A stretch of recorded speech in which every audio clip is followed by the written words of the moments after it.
Hello everyone, hope you're doing good.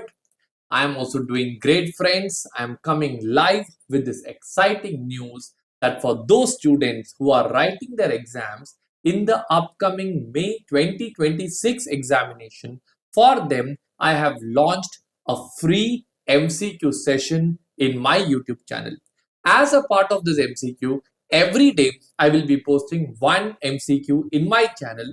So what you have to just do is whenever you're traveling or wherever there's a time when you're actually sitting idle and your phone is with you, you just have to click on the bell icon and subscribe to my channel, through which every single day one question will get posted in my YouTube channel.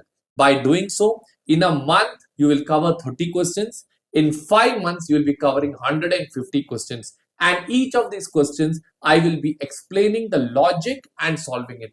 That way, without much effort, by just doing one simple question on a single day, you will be able to cover almost 200 plus questions for May 2026 examination.